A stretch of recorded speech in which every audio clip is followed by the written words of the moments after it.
알아두면 쓸데많은 그리스사 이야기. 41번째 이야기. 발밑을 보지 못했던 탈레스와 신중한 킬록. 발밑을 보지 못했던 탈레스. 밀레투스에서 태어난 탈레스는 그리스 최초의 철학 학파인 밀레투스 학파를 만들었는데, 밀레투스는 지중해 동쪽 해안인 소아시아의 도시 국가였습니다.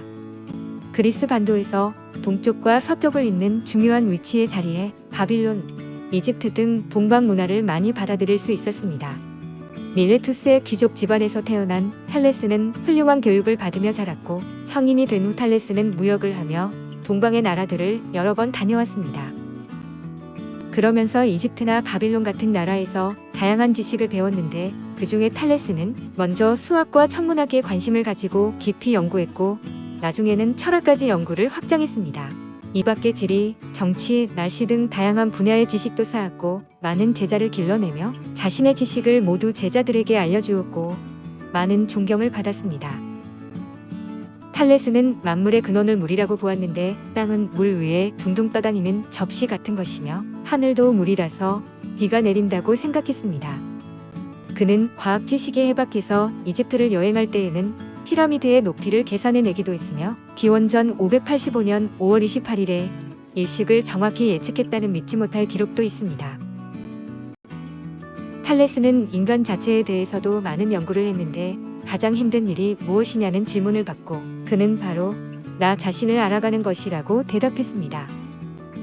그는 끊임없이 자신을 비추어 보고 심판했고, 이런 경향은 자연에 대한 탐구로 이어졌는데, 한 번은 그가 머리를 쳐들고서 하늘을 뚫어지게 관찰하고 있었습니다. 그런데 어느 날 하늘을 쳐다보는데 너무 집중한 나머지 그만 발을 헛디뎌서 우물에 빠지고 말았는데, 사람들은 그를 건져내고는 놀리며 말했습니다. 하늘은 보면서 정작 발밑은 보지 않는군. 탈레스는 그 말을 듣고 그저 멋쩍은 웃음을 지었다고 합니다. 탈레스에 관해서는 이런 일화도 있는데, 어느 날 탈레스가 친구와 대화를 하게 됩니다. 이 세상은 너무 불공평해. 돈 있는 사람들만 잘 살고 돈 없는 사람들은 못 사는 더러운 세상 같으니라고. 친구, 돈을 잘 벌 수 있는 방법은 널려 있어. 머리를 한번 써보라고. 넌 자신이 똑똑하다고 생각하겠지? 어디 내가 여행을 다녀올 때까지 돈을 많이 벌어보게나. 탈레스는 그 말을 듣고 돈 버는 일에 몰두하는데, 친구가 돌아와서 보니 탈레스는 상상도 하지 못할 정도의 엄청난 돈을 갖고 있었습니다. 당시에는 올리브가 용도가 많아서 아주 귀한 것이었는데, 친구가 여행을 떠난 후 올리브의 생산량이 급격히 줄어들기 시작했습니다. 그것을 유심히 관찰한 탈레스는 올리브의 생산량이 좋을 때와 좋지 않을 때는 규칙이 있다는 것을 알게 됐습니다. 이 사실을 알게 된 탈레스는 마을을 돌아다니며 기름 압축기를 사들이기 시작했는데, 사람들은 마당만 차지하는 기름 압축기를 기꺼이 팔았습니다. 올리브가 풍작일 때 탈레스는 마을의 거의 모든 압축기를 소유하고 있었는데, 그는 기름 압축기를 사람들한테 빌려주어 큰 돈을 벌 수 있었던 거라고 합니다. 한편 철학자 소크라테스의 너 자신을 알라는 탈레스가 직접 했다는 설이 유력하며, 전기 발생 실험을 최초로 한 사람도 탈레스라고 합니다. 여담으로 현재 뉴욕 메트로폴리탄 박물관에 그의 이름이 새겨진 도자기가 진열되어 있는데, 동명이인일 가능성도 있어서 확실하지는 않다고 합니다. 신중하고 부지런한 킬록.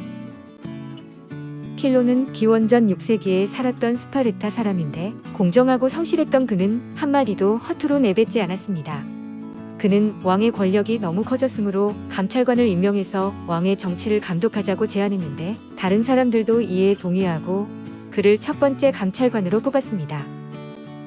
킬로는 감찰관으로서 신중하고 조심스럽게 맡은 일을 했는데, 개인적인 이익은 마다하고 오로지 국가를 위해서 열심히 일했습니다.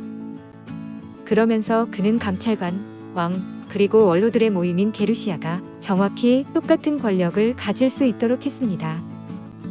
킬로는 국가가 발전하려면 왕이 이끄는 강한 나라가 되어야 한다고 생각했는데, 아테네처럼 민주정치를 해서 여러 사람의 의견이 충돌하면 국가는 발전할 수 없다고 여겼습니다. 언젠가 킬론의 형이 왜 자신은 동생처럼 감찰관으로 뽑히지 않는지 화를 내며 묻자 정치와 국민의 심리에 대해 정확하게 꿰뚫고 있던 킬론은 이렇게 말했습니다. 저는 사람들이 불공정에 복종하는 까닭을 알지만 형님은 모르시니까요. 킬론은 올림픽 권투 경기에서 아들이 우승하자 성대하게 축하 잔치를 벌였는데 안타깝게도 너무 심하게 흥분한 나머지 킬론은 잔치가 끝난 후 갑자기 세상을 떠났습니다. 킬론은 행정장관인 에포로이를 역임한 정치가이자 애절하면서도 슬픈 비가를 여러 편 지은 엘레지 시인이기도 했습니다.